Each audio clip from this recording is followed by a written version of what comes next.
it's Wednesday, and it is Rumor Innuendo for Wednesday.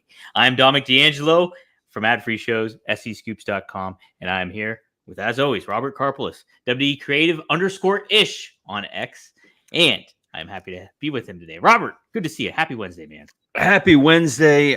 Hell of a show we got for you today. The show has gotten even bigger than the run sheet when the run sheet was originally written, but I couldn't help but notice as we were watching that countdown from 60 to 0, when it hit 10, a certain guy popped in my mind that we'll be talking about in just a little bit.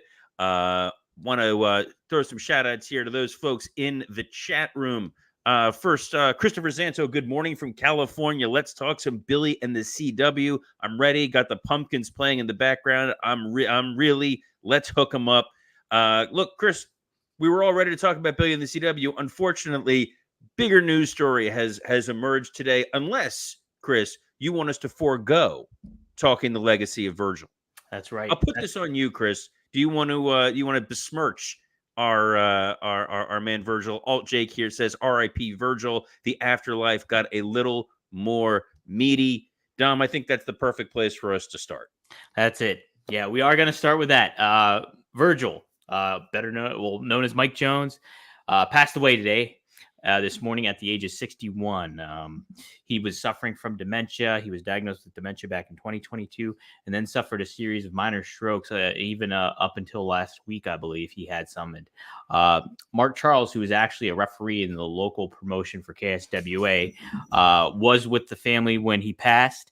The quote he issued today on Facebook, I happened to see, was, "My dear friends, it is with great sorrow that I bring news from the Jones family of the passing of our beloved Michael Jones, whom we known and loved as Virgil, Vincent, Soul Train Jones, and more. Virgil passed peacefully at the hospital this morning, and I ask that you pray for him and his family. May his memory be eternal." Robert, obviously, we know Virgil from being the butler of the $1 Million Man, but then he got pretty a notorious reputation on the independent scene and at conventions and all that stuff. What has been your experience with Virgil, or what's your overall thoughts, his legacy that he leaves with the business? So I never worked with Virgil during my time in WWE or in MLW, or really run across him directly. I think once or twice interacted on Twitter.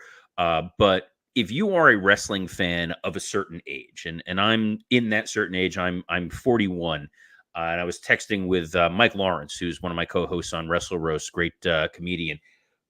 The time when Virgil turned on the $1 Million Man, Ted DiBiase, and stood up for himself was a seminal moment of wrestling fandom for a lot of us. If you grew up in that Hulkamania era, if you were a fan in the 80s to early 90s, you know, that moment with Virgil was so well earned and such a huge moment. It's something that as a fan, as a kid, you were hooked. You were emotionally invested in Virgil standing up for himself and unseating the $1 Million Man. And I think that moment solidifies Virgil within the confines of wrestling history. The name, obviously, a joke, a rib at the expense of the American Dream, Dusty Rhodes, whose real name is Virgil Runnels. They wanted to make him Ted DiBiase's manservant.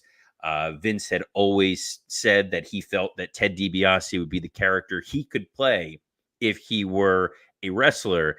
So that says a lot about Vince. But Virgil made a lasting impression on fans who watched during that era when he went over to WCW and they named him Vincent as a shot at Vince McMahon. He's a guy who you're not going to have a list of 5-star Virgil matches. You know, people are not going to spend today going and pulling out Virgil and Misawa off VHS tape somewhere, but he was a great sports entertainment character. He is a guy that made a career in this business and then developed sort of a second career as an internet meme.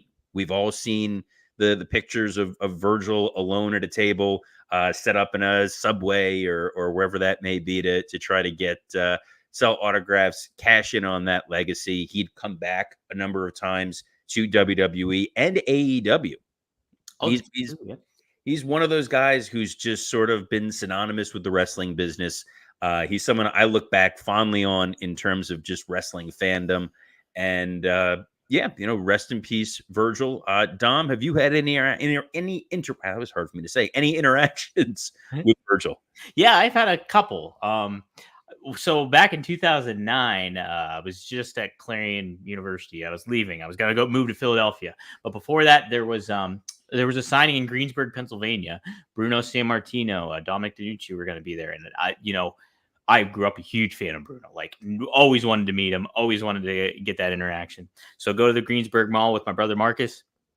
Sure enough, we meet Bruno. Great experience. Told him my great grandfather watched him wrestle, all that stuff, and he was like surprised. Very nice. Dominic DeAngelo is very nice. So we get done with that.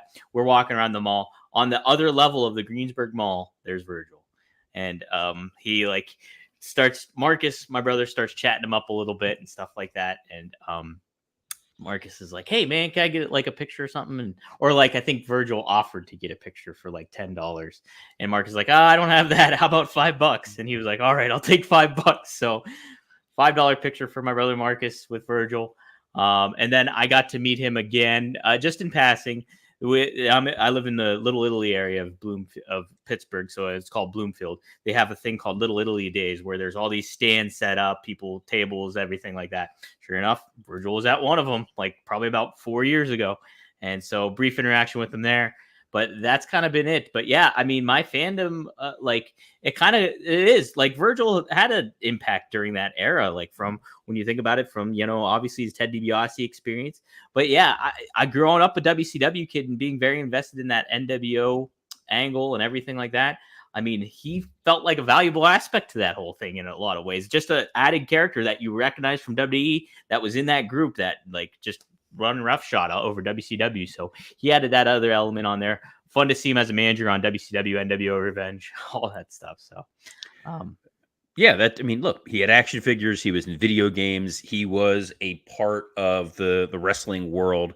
And I'm sure there's going to be an outpouring of support and meat sauce related tweets and messages.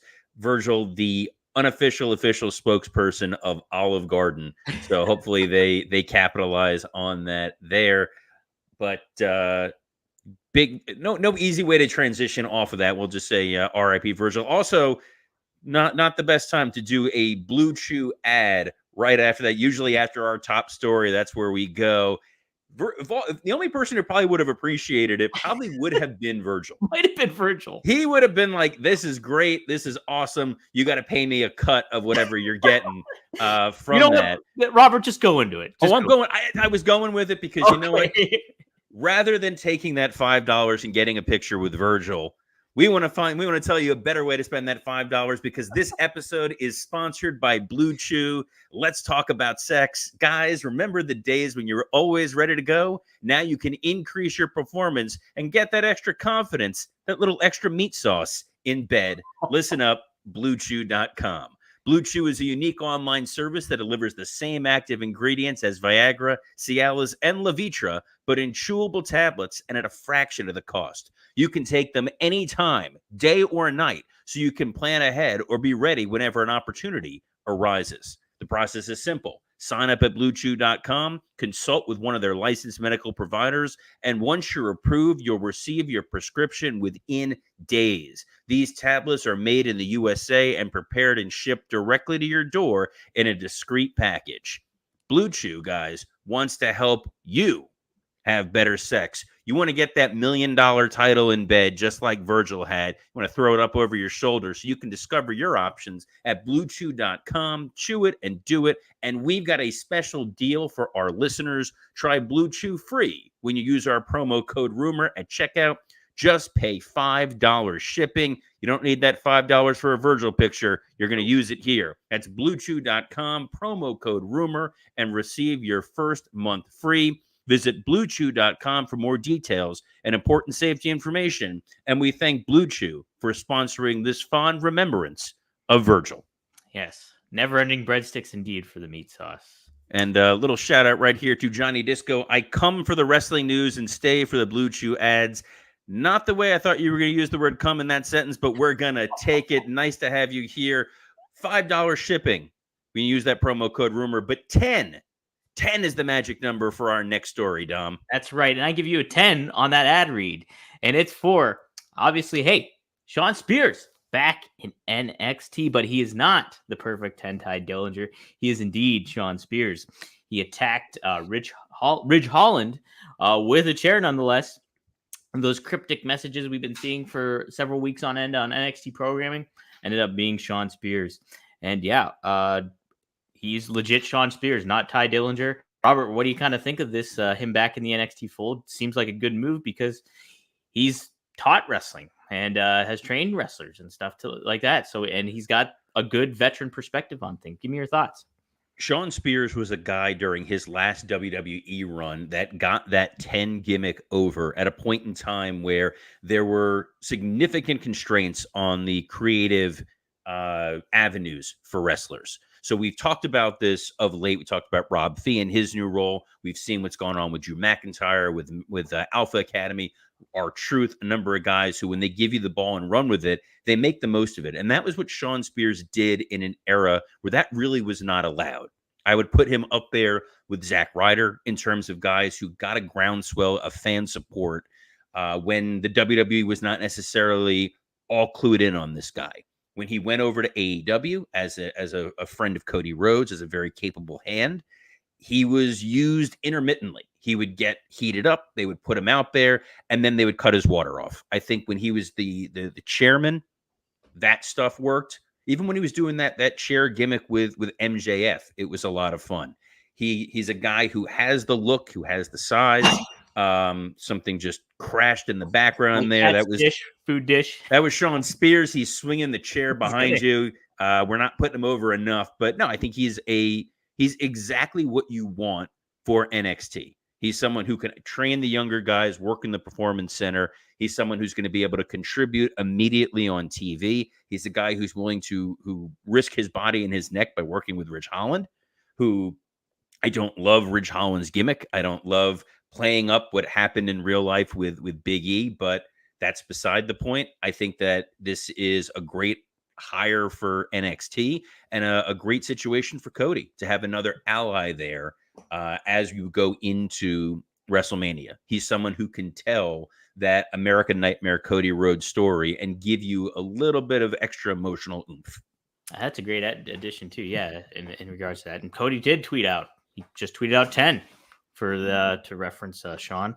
But yeah, Robert, I kind of wanted to get your perspective on this too. What do you think about him going by Shawn Spears instead of Ty Dillinger? Do you think that's an intentional move by WWE to kind of be like, hey, we're going to get this guy over in our own right and make him stand out, something that you guys didn't necessarily take advantage of? Or how do you kind of feel that laying out in a lot of ways?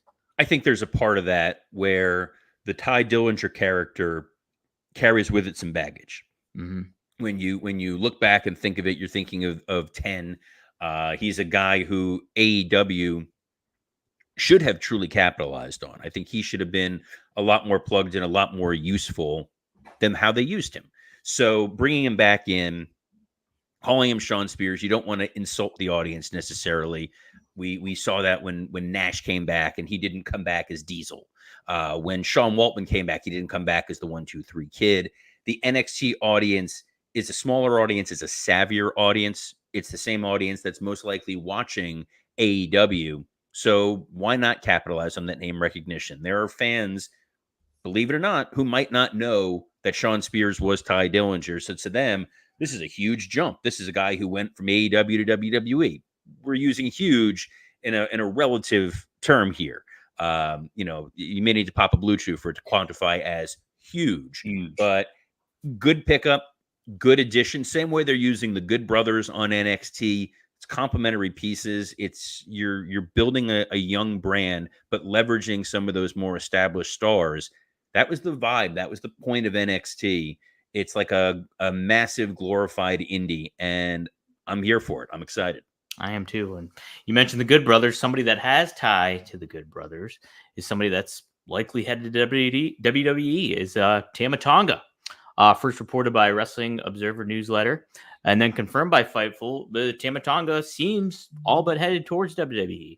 He's the adopted son of Haku. Obviously, the Gorillas of Destiny, him and Tangaloa together in New Japan really carved, helped form the Bullet Club. He's a versatile player, I think. Great on the mic, underrated on the mic, I would say. And where do you kind of see him fitting in? Would you plug him into the bloodline? Or, I mean, obviously he has those Bullet Club ties. You could do something him with AJ Styles and the Good Brothers too. There's some options when it comes to Tama Tonga. I think, Tama Tonga is a guy that I'm a huge fan of. Fun footnote, he was the very first match in the returning MLW. It was a surprise, went off him and Danny Burch. Hell of a lot of fun. Super nice guy. I mean, he's got a menacing appearance to him. He looks like a guy you do not want to mess with. But super nice, really, really talented. I'd said for a little while I thought that he was going to find his way into WWE. I'm excited that he's there. I think he's an immediate addition to the bloodline. I think that is another number that they need. We commented on the finish of Raw with Heyman with the cops just felt a little lesser than.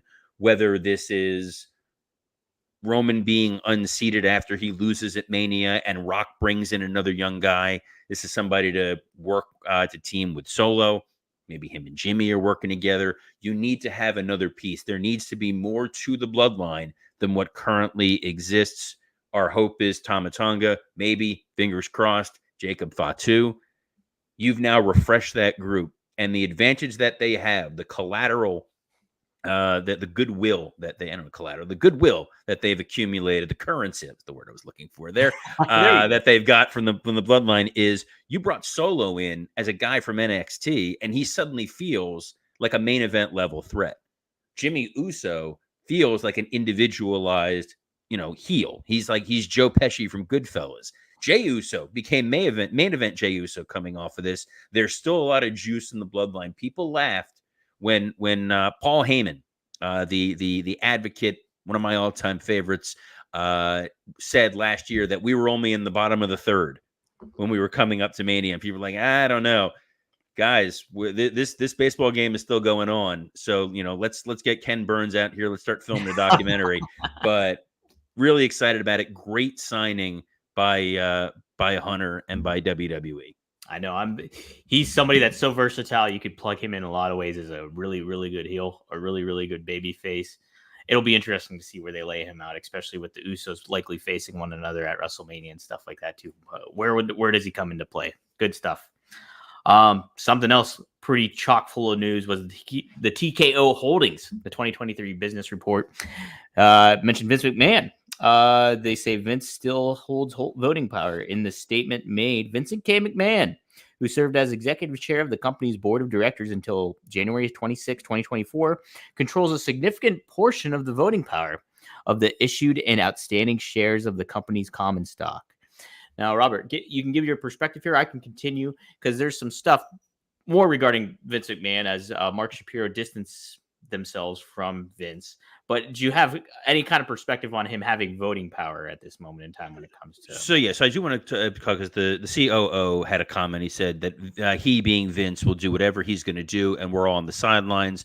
We'll have a look. We'll see. We have no idea on timing. We're not having any discussions with him. He's given us no point of view on his motive or his plans to sell or not sell, or if he does, how much. So we're going to wait around and find out, just like you.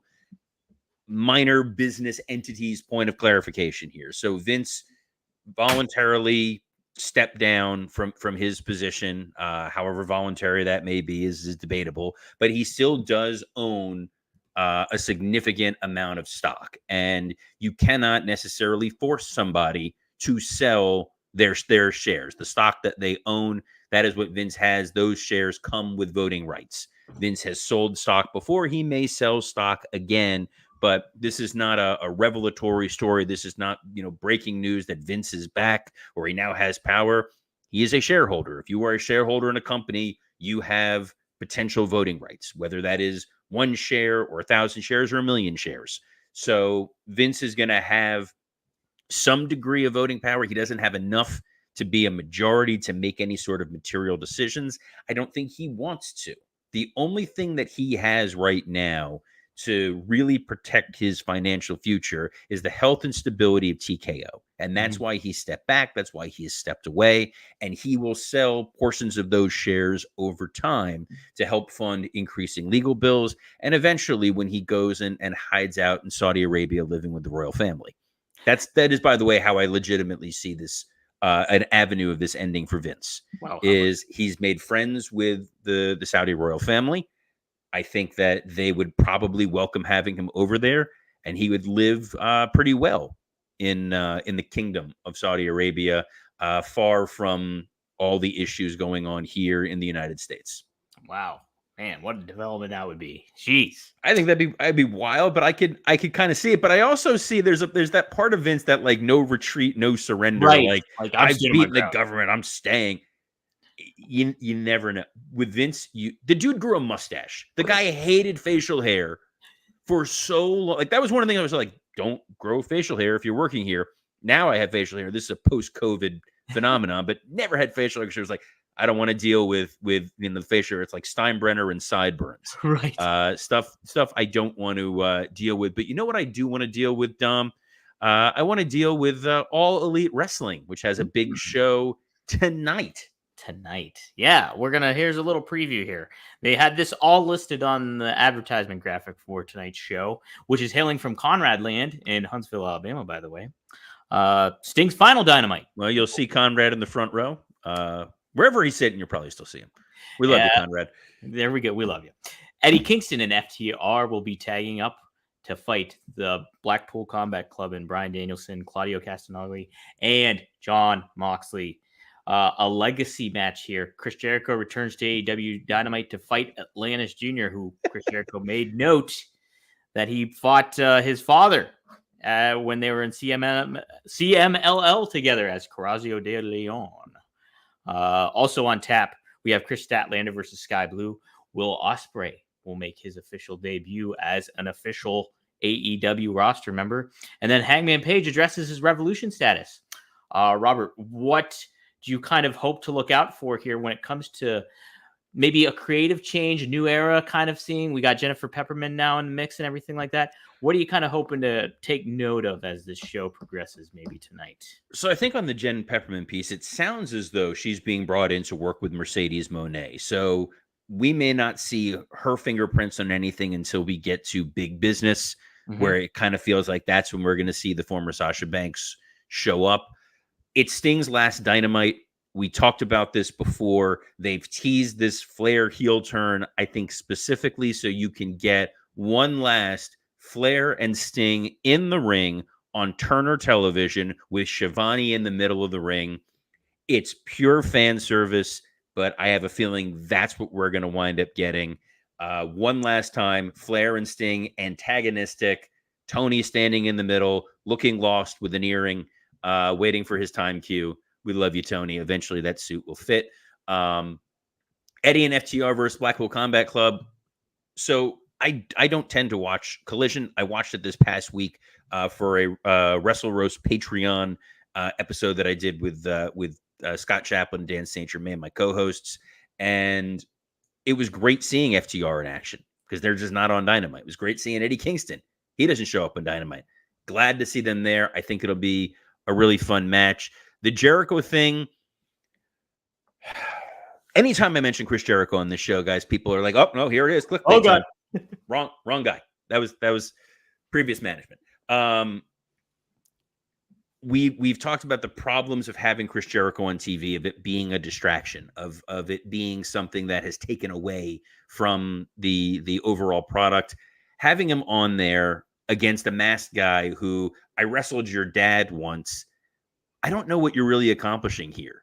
Because if it's a babyface Lionheart Chris Jericho against a masked wrestler in Huntsville, Alabama, that's not really fitting that specific target audience. If you're trying to tell a larger story, Jericho does not have a match at Revolution. It feels weirdly self-indulgent for someone who it's probably best if he just takes some time off. Ospreay returning in his re-debut, that should be your big moment there. Problem is, it's going to be saddled with Don Callis. Yeah, I don't know. It just seems like an afterthought too, especially when it comes to this is Sting's final Dynamite. You want to make this seem big, and will Ospreay be in the mix and everything like that? Uh, I just kind of keep thinking too, in a lot of ways. And I think I referenced this before on the show, is like the build that WWE's been doing for Andrade, like with the vignettes and everything coming back, the video packages. Heck, they did something with Grayson Waller here on Raw this past week, like a little video package. You know, you haven't really gotten that with Ospreay, have you, on AEW? It just hasn't. You want to make him feel like a big star, big talent. He is one, but you got to position it in the right way. And it's just, I don't know. I obviously hope it'll be tuned in television because of Sting's final Dynamite and what you happen to say with Flair and stuff like that. Those possibilities coming into play. And then we'll get some update on Hangman. Should be an interesting show either way going into. Oh yeah, there's the Hangman update too. Yeah. Is his ankle hurt? Is there something else going on? Are we trying to swerve you, bro? Because it's Swerve Strickland. Muddy in the waters, Robert. The pay-per-view is Friday. Actually, fun little plug here, guys. Tomorrow, Thursday, is the press scrum, the Tony Khan pre-revolution press scrum, and our own Dominic DeAngelo will be on there to ask a pointed question. It'll be interesting to see what comes out of that brain of yours, and how Tony responds. Tony has been, to put it politely, hit and miss with some of these press conferences with the way he's handled some of these questions in the past. I don't know what issues are going to arise. I think this, for him right now, he wants it to be all smiles. Coming into the last pay-per-view, there were some issues that had occurred due to some potential rumor and innuendo. Not that anything that we're talking about here today, but of late, the news story is, hey, we got a new logo. Yes, the new logo, new look, everything like that coming up. That'll be on the following Dynamite here, and then leading into Big Business. I'm wondering how big of a refresh button this is going to be. Like, will this be a new change for AEW moving forward in 2024 with all these elements coming to play? New look, Sting retiring, Jennifer Peppermint, all these perspective elements, or is it just window dressing? What's going to happen exactly? So, well, you wonder, and then you see Chris Jericho versus Atlantis Jr. There you go, and you're like, well, okay, so we've seen some interesting shifts. I think there was a Hobbs-Sammy Guevara match on Collision that really demonstrated how great of not only a wrestler Hobbs is, but a storyteller. So the moment in that match, and it's worth highlighting here for 20 seconds. He forces Kevin Kelly to stand up, and he makes him take off his belt. This is not an Vince NDA situation. He takes that belt and then whips Sammy Guevara with it. It was such a great little bit of bullying, of storytelling, playing it into the match. We've seen the elevation of what's going on with Wardlow and his hopefully shedding the devil and all that nonsense, and we can just move on because good, bad, or indifferent, our boy Tony reads the Observer Awards. And when he saw, worst story of the year, the devil, worst feud of the year, MJF and the devil, I think he sees the tea leaves and is like, you know what? Maybe we push this thing off to dark and dark elevation, which no longer exists. So put all that on there and focus on the stuff that people do want to see, which is they want to see Swerve. They want to see Ospreay. They want to see great wrestling. They want to be able to say goodbye to Sting in a way that is befitting of Sting. And damn it, we want a new logo. Yeah. That'll fix everything. That fixed everything in WCW. Did it? Getting their ass kicked during the Attitude Era, ratings going down. And what they did is they brought that new logo that looked like a flying Jewish star from like Jews in Space and History of the World Part 1. And then WCW won the ratings war. Yeah, that's right. Above average Mike Sanders and Jindrak and O'Hare. And they crushed this Austin and Rock guy. And here we are in the Nitro era.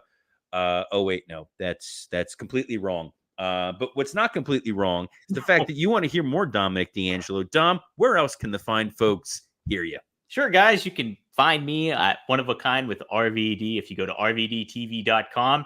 We got the new episode up, as I said before. Sabu was our special guest. Very, very, very fun episode. Sabu gives some good stories. RVD, just hearing him and RVD just shoot it together is great stuff. And also yesterday dropped a new episode of Straight Talk with the Boss, Magnum TA and Greg Gagne. Cover Bruiser Brody, cover all the ongoing elements, including the Rock's new heel turn stuff, fun stuff like that. Very excited to talk to them, get their perspectives on Ole Anderson and Virgil as well, coming up on this week's recording. But hey, guys, if you do have a suggestion, maybe what you want me to ask Tony Khan during this media call, drop them in the comments down here. Well, we do have the hashtag RIPod. That is the official hashtag for Rumor and Innuendo. So if you have a question that you want Dominic DeAngelo to ask Tony Khan tomorrow, tweet it at us at hashtag. Just use the hashtag RIPod.